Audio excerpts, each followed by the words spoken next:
Hey guys, it's Jack. I just wanted to talk to you today about a way that you can help support the podcast if you're not already. To support the channel is to become a Patreon member. So we have Patreon memberships that start at just $5 a month. And when you sign up, you get access to all of our episodes ad free. That's the big bonus for that. I mean, we also do some Patreon bonus episodes for our subscribers. But this is the biggest and best way that you can support the Team House channel and podcast if you'd like to. And we really appreciate that. So go and check us out at patreon.com/the Team House. Hello, everyone. Welcome to another episode of Eyes On. I'm Andy Millman. Hey, before we go into the intro, everyone else, so you don't have to come back to me. Very excited today to have the famous Mick Mulroy, famous but very self-effacing and modest, so he's hard to get hold of. Mick Mulroy back. Mick needs, when you say no, it needs no introduction, then you go ahead and introduce him. Anyway, unless you've been sleeping under a rock in the Team House environs, and really have ignored what is going on with the coolest of coolest guests. Mick has been a habitual guest on the Team House, former DASD for the Middle East. Mick is glaring at me because before I've said special operations, regardless, and of course, senior paramilitary officer in the CIA, most importantly, a former Marine, which brings the ratio of this show back to 3-1. Okay, all right. Over to you, Jason and Dee. While Mick thinks desperately, how do I follow that one up? I'm Jason Lyons. I'm Dimitri, and I'm figuring it more and more every day, every week. This is like a Marine psyop we're running. It eventually happens everywhere. Yeah. Marines are psyop. Mick, what's been going on in your world? Talk to us. Things you can talk to us about. Or the stuff that you can. It's okay. We're all friends here. Just random thoughts. Well, I'd first like to highlight the great work that Jack Murphy did on Willie Murkison. Yeah. Right? So I've been talking to him about that for a long time, and Willie is a legend in the SF community, the Ranger community, and the paramilitary community, and that's where I knew him.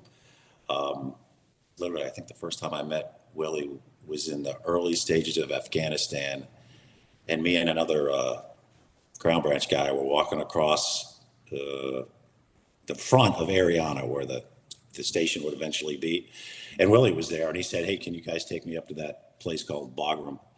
He said, "You guys look like your PM dudes," which we were like, "Okay, that's probably a compliment." And then he had one backpack and like a body armor and a rifle, and I don't know, he had to be in his 60s by then, but wow. Yeah, I met Willie, and he really, and he is a very self-effacing, modest individual who was super reluctant to talk to Jack, and not obviously because of Jack, but because he just didn't want to highlight himself. So we really had to get his friends to highlight him to get to a point where we had that confidence from Willie, and I really do hope, and that's obviously up to the Pentagon to do this, but his distinguished Army Cross, getting upgraded to a Medal of Honor. Really? Something they have to obviously go through the process, and I fully trust that they'll do it correctly, and that'll be the right answer. But I can tell you, as I guess not a objective observer, somebody greatly admires him. I've talked to his friends, I've talked to people who have been there, and they all thought that should be the case. So if they're talking to the people that were co-located with him, they're talking to his peers from that time, I think they will come up with the right answer. So I just wanted to start off with that. Yeah, I mean, they did like super. It took them like a long time to write this piece, and it's huge. And Sean. Sean, yeah. It's definitely a book. Like I think they'll make it a book eventually too. Yeah, he's a legend. I got to meet him probably 2000 and starting in 2009 up until I left the agency, and so we'd have lunch whenever I was back at headquarters, me and him and Mick. I don't know if you knew Bobby Harris. He was Yeah, he was my mentor while I was there at the agency, and so he introduced me, and just those guys were just like when I first met Willie, I first walked into his office, he just had this look on his face, this like serious look, and I was like, oh boy. And then immediately he just cracked a joke and was just the coolest guy. So it's definitely been an honor to know him. Yeah, absolutely. He was like the grandpop of Yes. Billy. Yeah, yeah. Him and Billy Waugh, right? We have a couple. Yeah. We have a lot of legends there. That's Absolutely. But a big, whereas Billy Wall, I mean, it's not that he does the lecture circuit, but he has been more out there, right? So kudos to, Jack and the team house for unearthing. And Sean Naylor too did And Sean, amazing of work. course, yeah. Taylor. Yep. Good deal, man. John was a big part of that too. 100%. So Mick, tell us everything. Tell us everything that's going on in Ukraine. I want to know coordinates. Okay. Well, this is the closest alligator to the boat. So next week, I might be going, is the NATO summit in Washington. Right. So that's coming at a time when you have, some political questions about the future support to Ukraine, I guess is a way to put it, with Le Pen. His party, what is it? National Unity. It was the National Front, but it's changed. I forget. National Socialist. I'm just joking. Nice try. But it's I guess you could say the far right. I mean, it always was the It far is right. far right, yeah. Definitely been. Far right, but I don't know how you get elected by the majority if you're on far right or left. But I get the point. She's definitely far right by most calculations. Most troubling, of course, is her already stated questioning of continuing support to Ukraine is my biggest concern, especially when it comes to stability in Europe, right? And I think it's important to point out that some people kind of couch this as some kind of charity. It's not at all. I mean, if you take it from the U.S. perspective, I mean, how much taxpayer dollars we spend on our national security? A lot, right? And I do think our strength is relative to our adversaries, right? So if you have somebody willing to deplete your adversary up to 50% of their military capacity, it's not charity. It's a good investment, right? I mean, it's just flat out dollars and cents. I do think there's a ethical and moral requirement to defend democracies, but even if you don't, you could take that out of the equation and still say, well, it still makes sense to contribute arms and munitions, weapon systems, and everything we can to deplete our probably most dangerous adversary, right? I mean, I think China is considered more, significant, especially with their economy and their capacity. But Russia seems to be the most dangerous in the way they think, right? Aggressive, yeah. I mean, one country out of the two did invade another country, right? Yeah. So, and even if, I mean, the bottom line is obviously Russia's a significant adversary, and Ukraine is taking not only the funds and support from the U.S., but also NATO, and they're putting it to good work. I mean, they get criticized for how their counteroffensive went, which I don't think was necessarily fair, because the same people that criticize them overinflated what would likely happen, right? And then they criticize them for not being able to do it. But that also came at a time when there was a significant lull in support. So if anything, it was the fault of the supporters, not the fault of the people executing the offensive, right? I mean, if you look at the way the U.S. military would have went about that, I don't even know that we would have done it without even air parity, let alone superiority. And we've never had to do anything remotely like that. Exactly. Nothing remotely like that. And anyone who says that we have and tries to throw the Gulf War or anything from the Second World War just does not understand the modern battlefield, Exactly. and we're using old techniques, SOSA, with a limited amount of smoke. I mean, they were, it was ridiculous. What we taught them was inadequate to the task. That's not a criticism. We just don't have that frame of reference. We Yep. can't expect them. And would they get down to like 10-to-1 ratio of artillery? For every one they had, 10 were coming their way. So, I mean, if there's any fault in that, I think it's for fault of the supporting element, right? The U.S. and NATO or especially the U.S., I should say. I mean, we had the lull with the political machinations of the support. Now that's been passed, the National Security Supplemental. Hopefully we're going to catch up, and we're going to give them what they need to actually win and not just survive. Right. Mick, I got a quick question for you, because this is really confused the shit out of me. I mean, you and I come from communities that are not traditionally liberal or left wing, right? We like to think politically bipartisan, but yes, let's be honest, we tend to be on the right of center. And yet, to a man, and I've never met one woman, I have not met a guy who is wearing uniform or who is in the agency who has said anything other than, or former, by the way, anything other than, we need to support Ukraine. It's a no-brainer. So what I don't understand is the population beyond who consider themselves conservative and yet are blocking what is a no-brainer, as you point out, money for lives, right? We're substituting, it's expensive, but nothing is as expensive as, a dead American, right? So it is a bargain, as you point out. How can people not understand that? Do you think it's a lack of education, or do you think it's just such hardwired partisanship that nothing can show them the reality of geopolitics? I agree, Andy. It's been baffling to me. I mean, the only thing that I can, and I'm not a partisan person, I don't belong to a political party, but I would agree with you. Most people in the military and the CIA, at least when it comes to national security, tend to fall in the right side of the spectrum, right? Maybe not so much in domestic issues and stuff like that, but certainly on the national security side, strong defense and kind of without the partisanship, the Reagan type view, right? I don't know where those people went in the Republican Party, to be honest. I know they're still there. I talk to them. I see them. I just never hear them represented, in the party anymore, even though there are plenty out there. And that's troubling, because if it's just purely partisan and they're looking at talking points or what have you, and somehow they came up with that we shouldn't support Ukraine, I can't follow the logic. I really can't.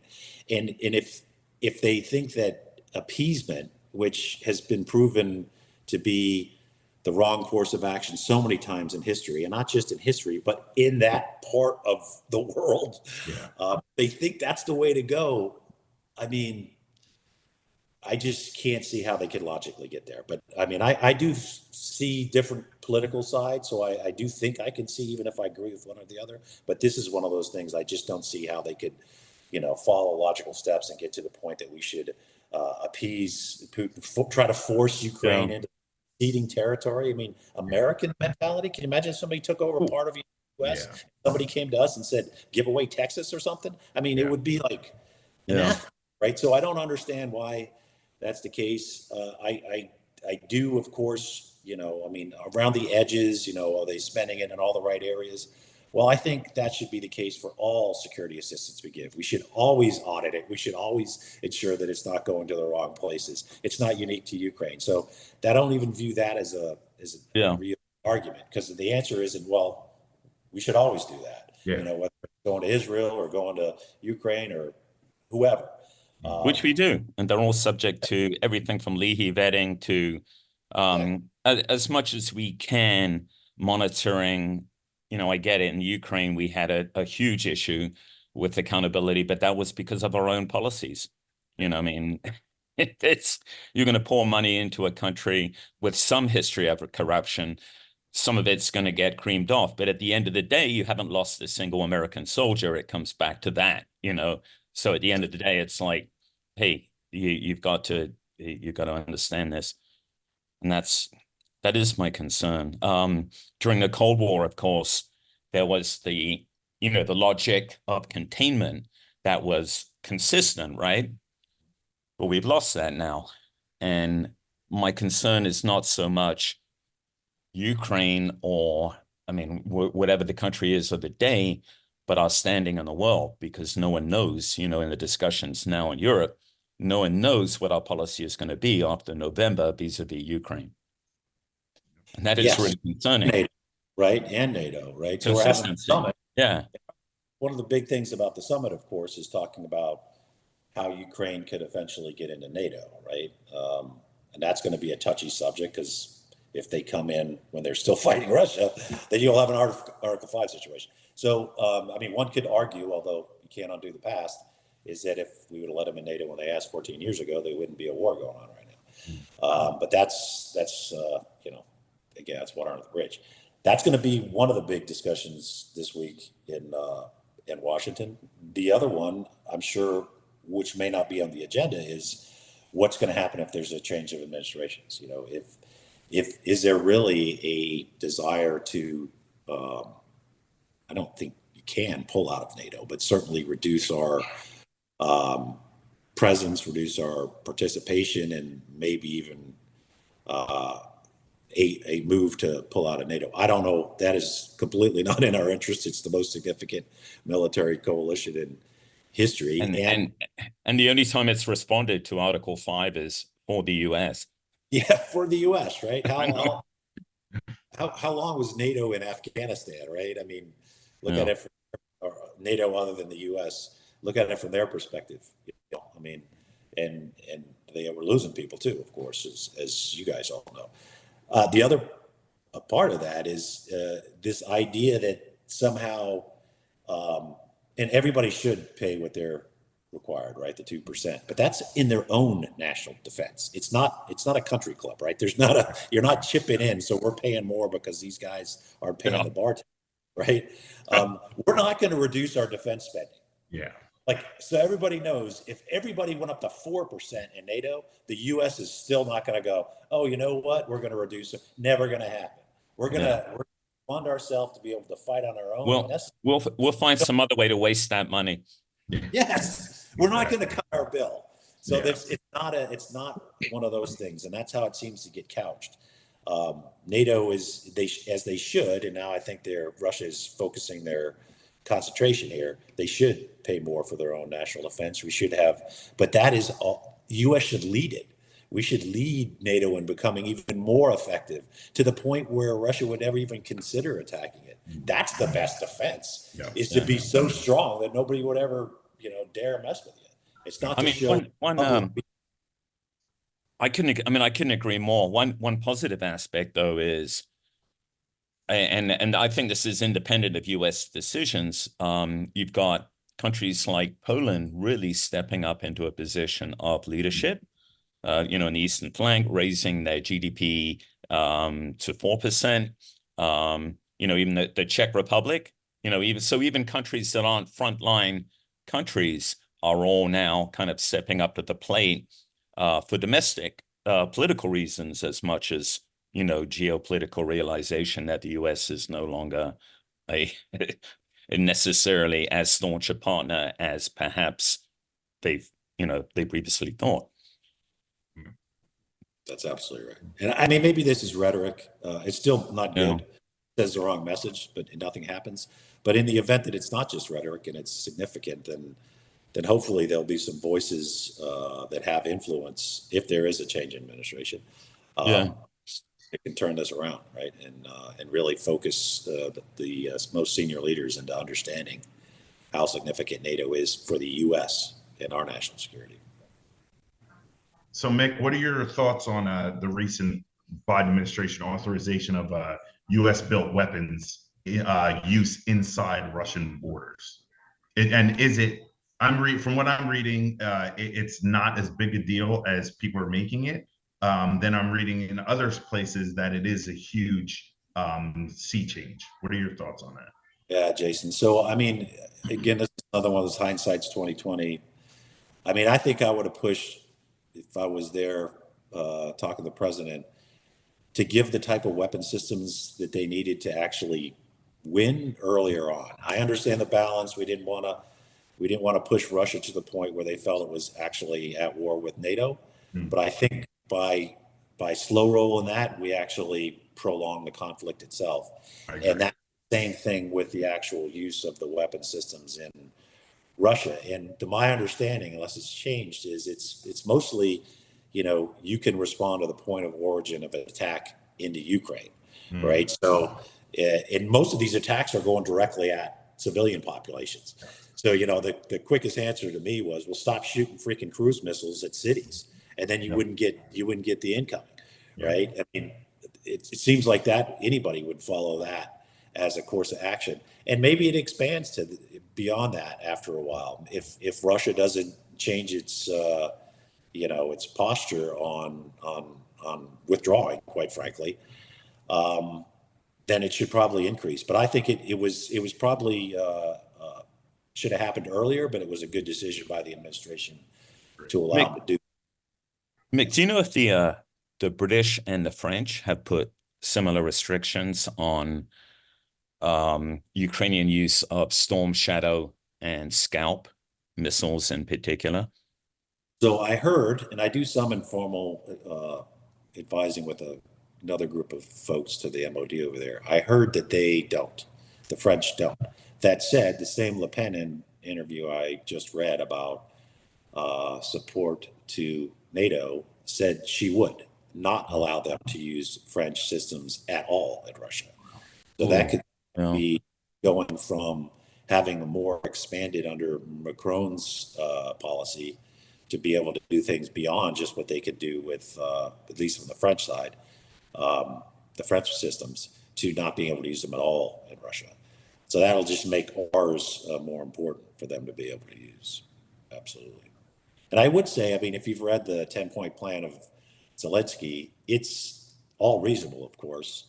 And it's something I think that hopefully the NATO summit confirms, this week. Yeah, very, very heavy emphasis on air defense for obvious reasons. But I agree with you, drip feeding NATO weapon systems or US weapon systems has allowed the Russians to adapt. That's right. If we would have just looked at it, we could have turned it over to the Pentagon, as you well know, Andy, and just said, how would we plan and what would we need to do this? And then we should have just supported them based on that. You know what I mean? Yeah. We've identified all these. This is what we need to do it. This is what we're going to put all our allies, and we're going to find out who's going to participate. And then this is what they need to get this done. And that should be the overall campaign. 100%. Instead of constantly saying, what do you need? What do you need? Which changed. And by the time that we could deliver, often their requirements had moved on. There are certain things that are persistent, like air defense, like long-range precision fires. But yeah, I think that's a great idea, Mick. I mean, it's a great point.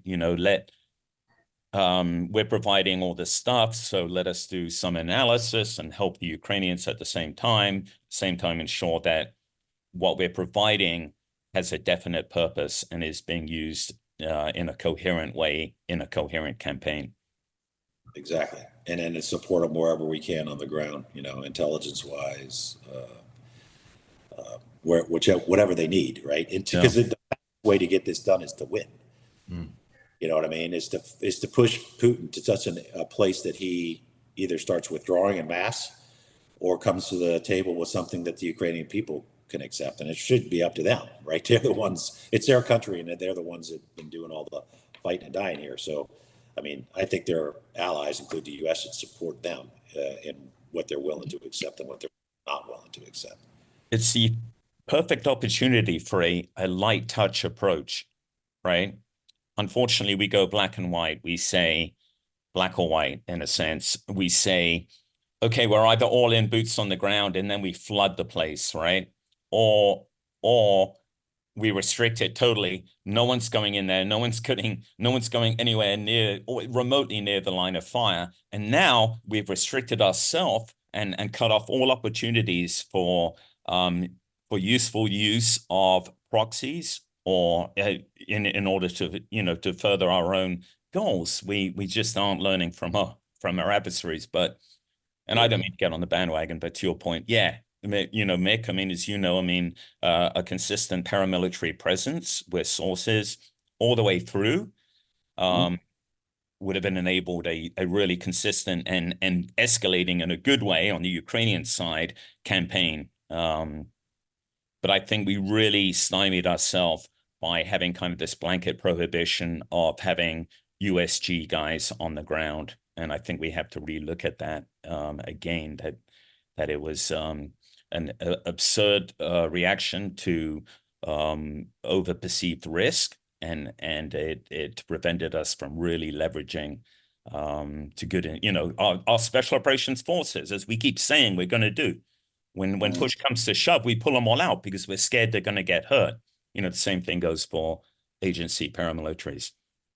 Yeah, and I think that's, one lesson learned, there's plenty in this conflict, is having that continuous relationship with the special operations community, DoD, CIA, pays off, right? These relationships endure. They give us the capacity to not only train their special operations, which can sometimes be and they were the original resistance, right? When people started going, oh hell, the Kyiv isn't going to fall in 3 days, right? That a lot of those guys, and now it's the entire Ukrainian military, but a lot of them at first were the special operations force running around with man-portable weapons that we'd been with them. So I think it gives us it gives us knowledge of what's going on and what could happen, and if there is a need to surge and then fully support a partner force like this, we already have the framework for it. So, and I think we saw that in Ukraine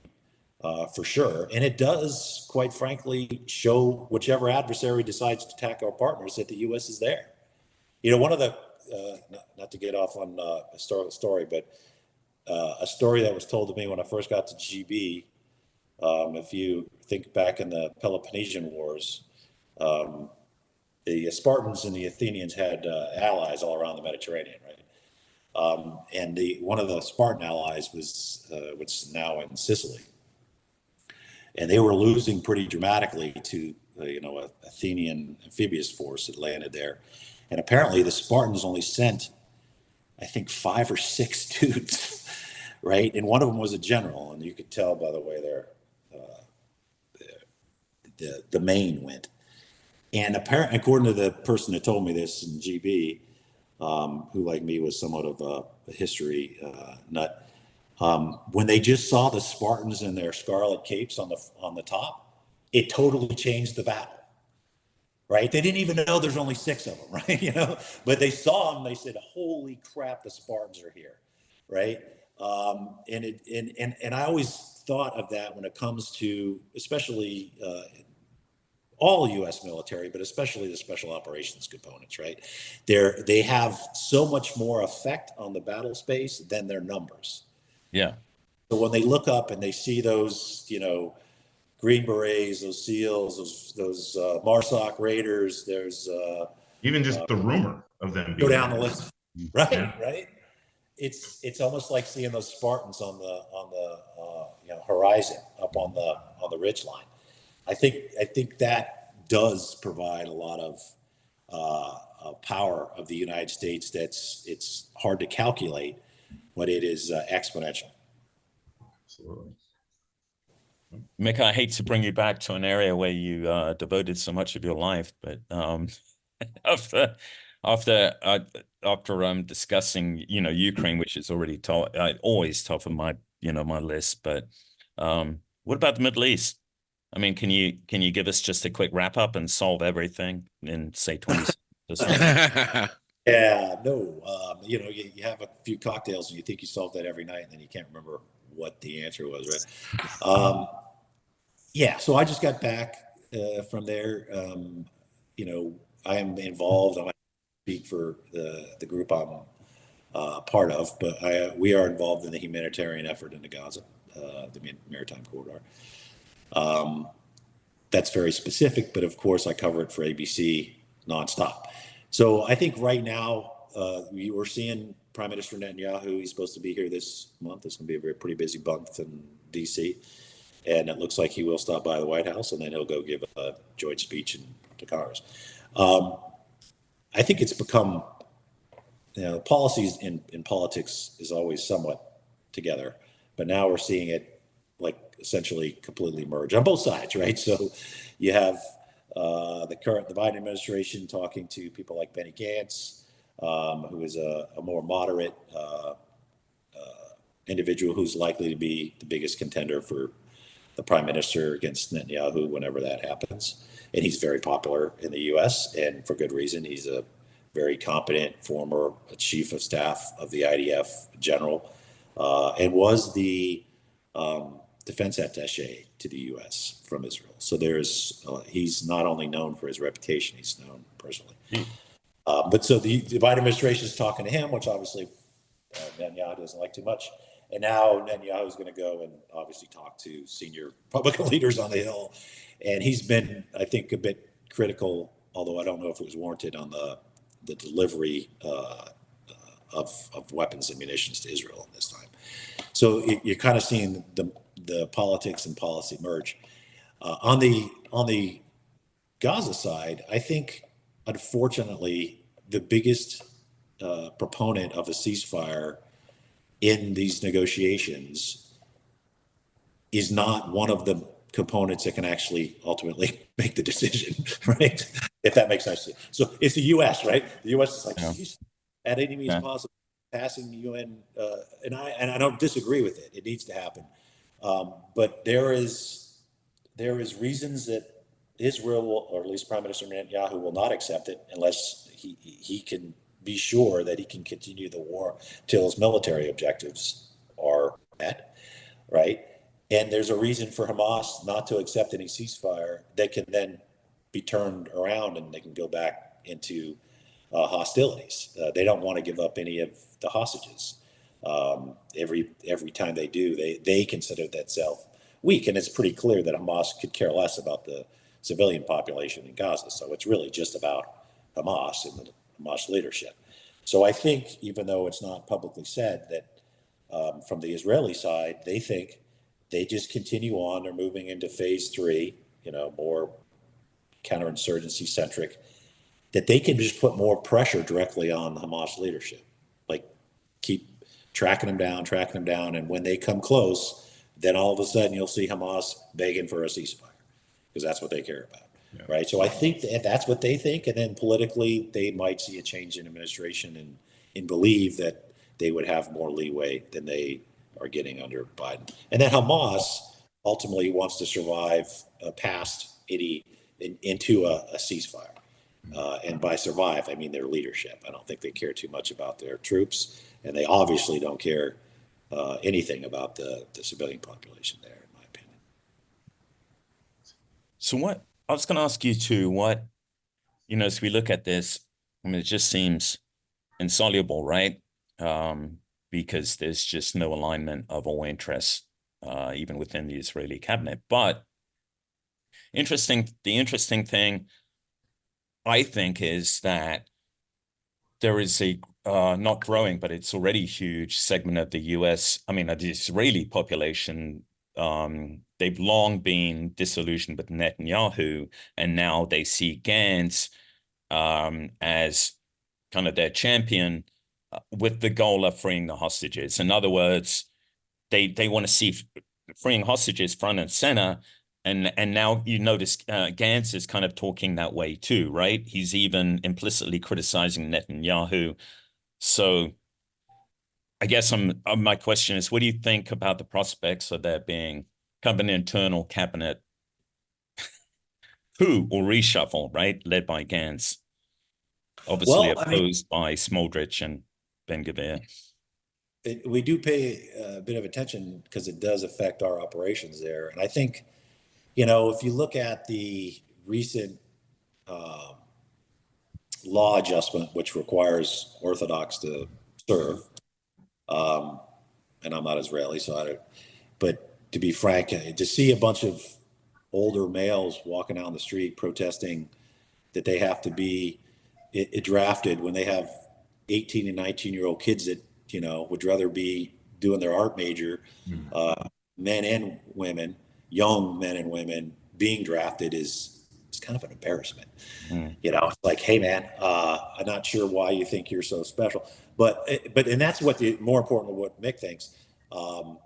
that's what the Israeli population thinks, right? But apparently this has caused a rift in the far right of the coalition. So if it does cause such a rift that it ruptures it, then Prime Minister Netanyahu will have to stand for election. And I think just looking at the polls that Benny Gantz stands a very good chance. I'm not a political analyst in Israel, but that's what people, and I know I have a lot of Israeli friends, as you might guess. And I think they think that's the case. And they think that they would get a moderate who might help them, when it comes to international support, but also a moderate who has impeccable credentials as a military leader, which is what they need right now. Because, the one thing we haven't talked about yet is the potential for a northern front here, right? Which could dramatically overwhelm what's happening in Gaza right now. It could be super substantial and really catastrophic to the region. So I think I think a majority of the Israeli population actually support that. So it's possible that it could happen. Supporting a war in the north, you mean? Yeah, a ground incursion to essentially push Hezbollah back to the UN Resolution 1701, the Litani River. It's almost as though it's a fait accompli, and both sides could argue that they're already at war.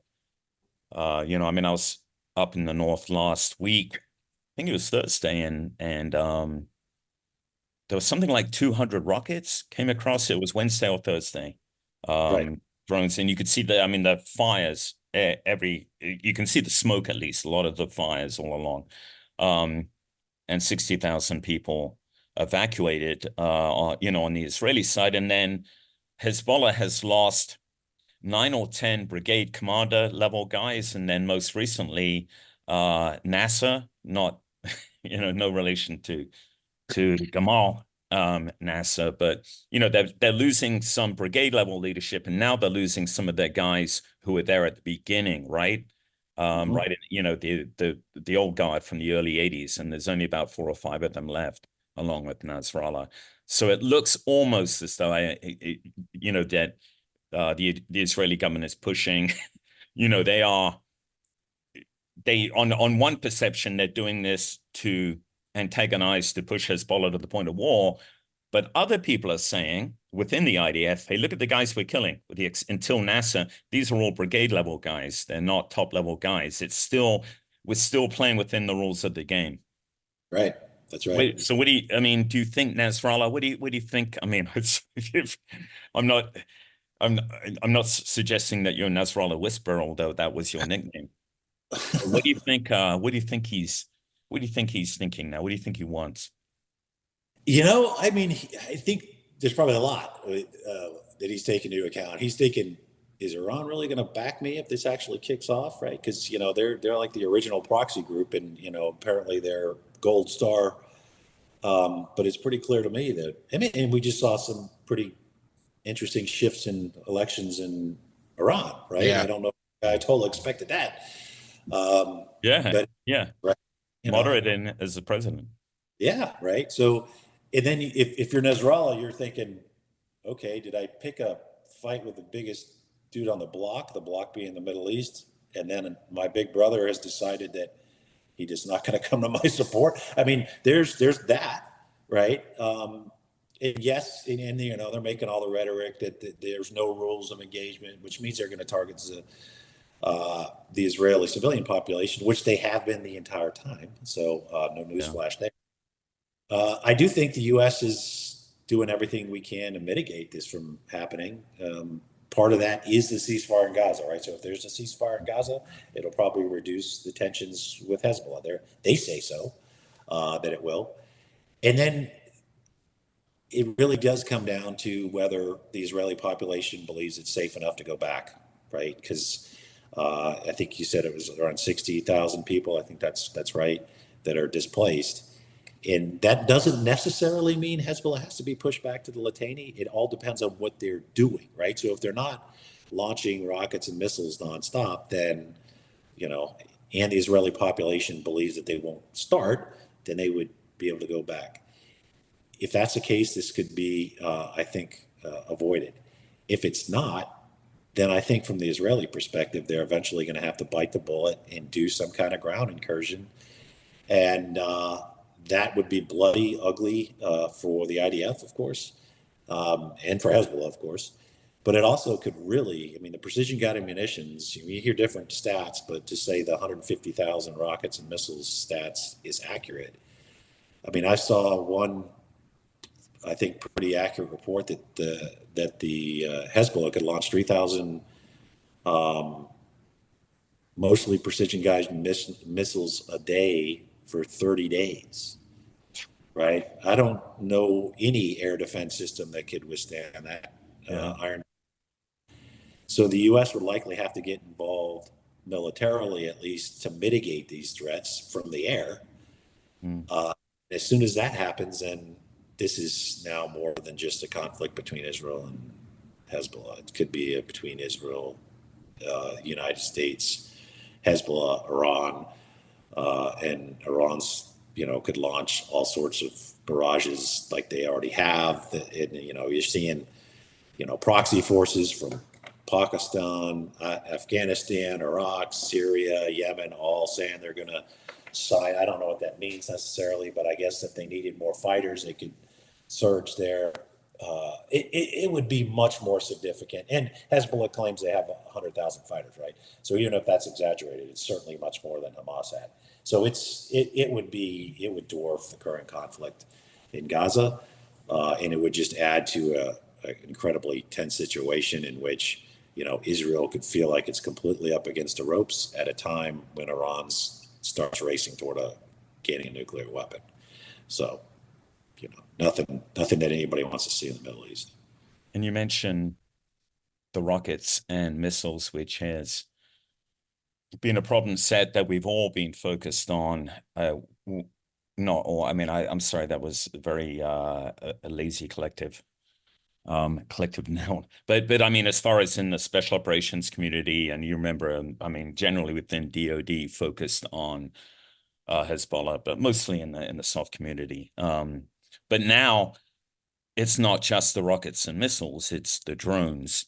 And I was just up in Northern Command on Friday they've got a drone command within Northern Command headed by a Ukrainian guy. I mean, he's Ukrainian Israeli, but he was ex of a National Guard unit out in Ukraine. Anyway, he's a drone expert. He's bringing a lot of TTPs from Ukraine in, and his concern is this. Number one, and he was even in an official interview, on a base, he's saying, we're just not getting resourced. I need more guys. I need this. Hezbollah operators are really, really good, and they're able to operate their drones offline now. So our GPS drone jamming does no good. And they, as you know, penetrated as far south of Haifa, and not just, significant size drones. So that is a huge concern, just layered on top of everything else too. And the Israelis are behind. It's interesting because they're so far ahead in areas of sophistication. And we talk about qualitative military edge, and yet here in a very key area, they, as United States, are struggling with a short range air defense issue and are looking to be overwhelmed. Yes, and if you have a chance, Owen West actually has an article in the Wall Street Journal about AI and drones. I read that. Yeah, really good. I do think, to your point, Andy, like one of the things that we can get out of having our folks in places like Ukraine, working at least in support of them, is to take the new modern cutting edge technology knowledge to be able to export it to other partners, right? Yeah. Or 100%. That is critical. And this is a great example. To provide drones that are fairly sophisticated but expendable, blue collar drones, right? That we can provide in large enough quantities instead of these $30 million platforms, which we can't give to anyone. And we can't even fly when there's an SA-6 threat. That's right. Necessity is the mother of invention, right? Aristotle, I think. So if you look at like who is the underdog in each one of those conflicts, they tend to look for what you're talking about. Really inexpensive, but highly innovative means to be able to take it to the enemy. So in Ukraine, it's the Ukrainians, right? They're killing, multi-million-dollar tanks, etc., with relatively inexpensive, manipulated with a commercial drone and RPG warhead or what have you. And that is what Hezbollah is going to do to Israel, right? So we can take what we learned from being with the Ukrainians to do that on what the vulnerabilities of those types of things are. So I think it is a reason, one of the reasons, there's many, but one of the reasons we have a SOCOM, right? Or in my case, a Special Activity Center that isn't geographically tied anywhere. So we go everywhere, we support partners, and we take what we learned or what they learned from there to our own benefit, to other partners that we'd like to see succeed, which of course should be all our partners. That's the whole point, and allies. I'd love to see that happen in a more coherent fashion. It's kind of, forget I even said that. That was an empty wishful Well, we don't even gather our own lessons learned, but yes, yeah, it's very interesting to see how tactics have migrated. Ukrainian tactics have migrated, but also Russian tactics have migrated to Hezbollah, because the Russians have become, of course, very proficient with FPVs, which are the real threat now. And interestingly enough, the Ukrainians talking about training FPV operators and putting them through, an initial selection. I mean, it's making me think this really is going to be a very important MOS of the future, right? An FPV pilot. I mean, those guys are going to be gold. I hope we're training them. I hope we're recruiting them right now. But the Israelis have started. Hezbollah is already way ahead. And of course, the Russians and Ukrainians, it's an industry down to their task organization at the squad level. Now they have 4 drone operators in every squad, just the way we have, whatever, saw gunner and 203 gunner, if there is such a thing. That's right. Absolutely. So we'll see they're pushing hard for the ceasefire right now. I think the U.S. does want it more than both parties involved, but if it does work for Israel, then I think we'll see at least the first phase of it, which would be the hostages, females, non-soldier females, the elderly, and I think the injured will come out first. The IDF will draw from populated centers. They're already moving into phase 3, so it seems like they'd be doing that anyway. And then, of course, from the humanitarian perspective, there would be more aid coming in, which is super important, because right now the most, if not all, of the 2.2 million population is in some form of acute food insecurity, and in the north, borderline famine. And one of the biggest problems remains distribution, right, within the strip, Mick. As much as bottlenecks on passage, the real issue is once it gets in, ensuring it goes to where it's supposed to go. That's right, because whether it comes in from the maritime means or the ground crossings, when the trucks start moving,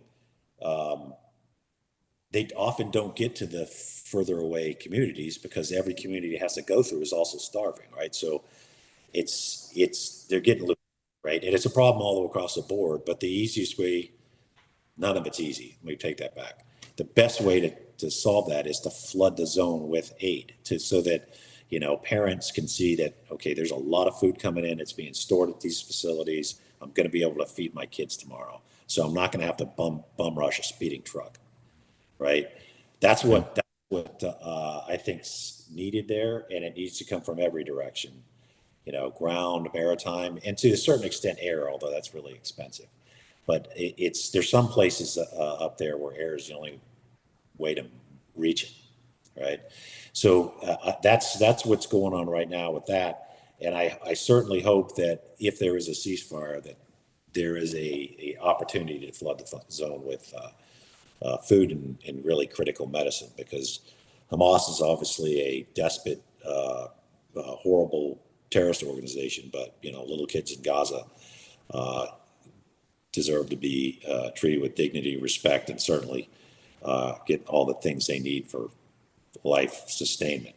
And as every civilian there, not just the kids, but they are not, they shouldn't be part of the bargaining when it comes to this stuff. So if this ceasefire is implemented and it holds, let's just say a month, 2 months, but things start heating up in the north with Hezbollah, and all eyes start turning north. Do you put it past Hamas to stick with that ceasefire or take full advantage of the fact that everything is turned north? That's a good question, Jason, because if you think about it, I mean, how many people really think that Hamas is going to have a ceasefire forever? Because, I mean, they're a terrorist organization and their primary mission is to destroy Israel. So if you say, well, we're never going to fight Israel, then like, what's the point? I mean, I hope they do. I hope they do. Let's all hope they do. The other part to that, and the point I think of your question is, if the IDF starts tracking Hezbollah is going to be like, hey guys, you need to create something down in Gaza to kind of distract or at least add to the plate of the IDF. If you hold the ceasefire and they're allowed to basically take a knee in Gaza and just focus on Hezbollah, then I think Hezbollah will expect Hamas to do something, and that maybe that actually breaks the ceasefire. I don't know. Hopefully that's not the case, but I think there'll be a lot of pressure, and it might be pressure exerted by Iran too. Right. And also, the offshoot question would be, if that does happen, can the IDF sustain that? You know, operations in the north and then having to turn right back south again. Good question. Right. It's not just the IDF in its current capacity, but they rely heavily, like we do, when they go to war, on reserves. Right. And I think Andy just got back there. Half the bartenders you talk to over there just got back from Gaza. Right. So they're just, and it's an incredibly resilient culture in the sense that, you know, life is normal in most parts of Tel Aviv, and half those guys just got back and gals just got back from Gaza. But that's very difficult to sustain. It has a huge impact on their economy, on all these young people's, you know, lives. It's one thing to be called up and go spend 6 months, and then to be called up again and again and again. It's very disruptive, right? They have mandatory service, and a lot of them had already done it. So it's both a capacity, like straight out capacity militarily, but it's also political because it's a democracy. Eventually, people be like, we have to go back to our lives, and the business people are like, we have to get these people back to work.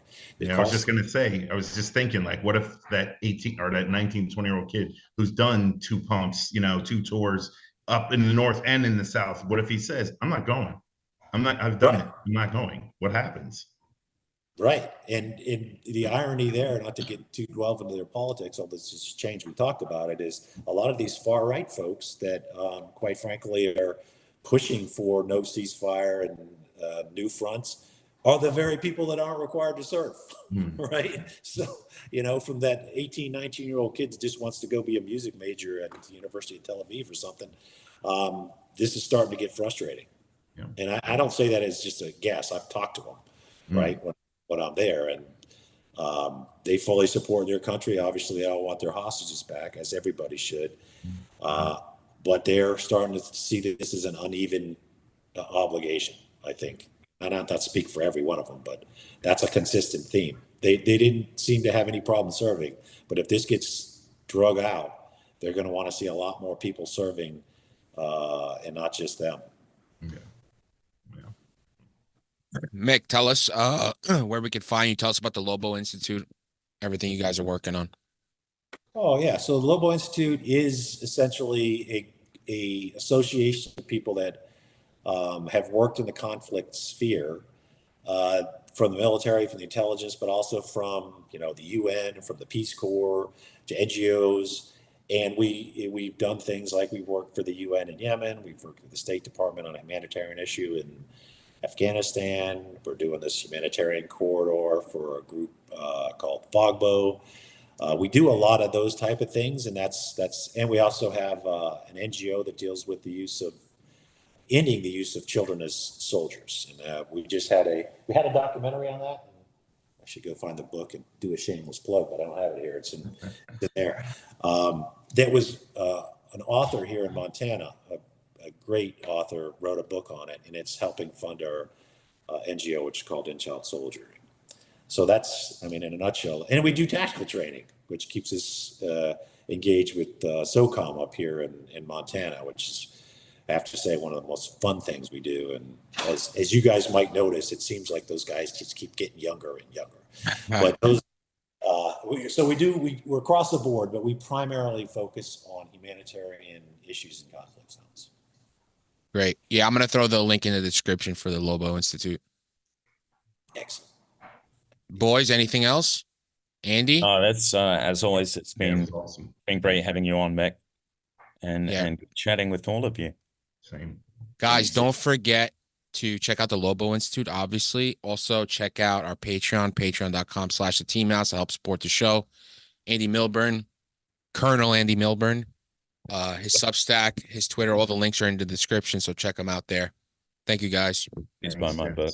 Appreciate it. And his book, of course. His book is great. Yes. Yeah. Thanks, everyone. Thanks again, Mick, and see you Thanks, back Mick. here. Or maybe Thanks. we'll do an Eyes On reunion. We're coming up on our what is it now? 8 months, 7 months? A reunion in Whitefish. Yeah, that'd be great. Oh, We just planned it, so I'm here. And Andy, let me talk to the boss, D Tacos. Andy's trying to spend our travel budget is what he's doing. He's an asshole, but I may be able to. we could do a All right. live from DFW, man. Yes. As you, That as would you be guys cool. probably know, this place is packed full of veterans, right? Especially some agency folks. Nice. Like if there's a I'm looking zombie forward to it. apocalypse coming, you probably want to get to Whitefish. I'm just saying. Telling you right now. Far nicer than Poxy, New York.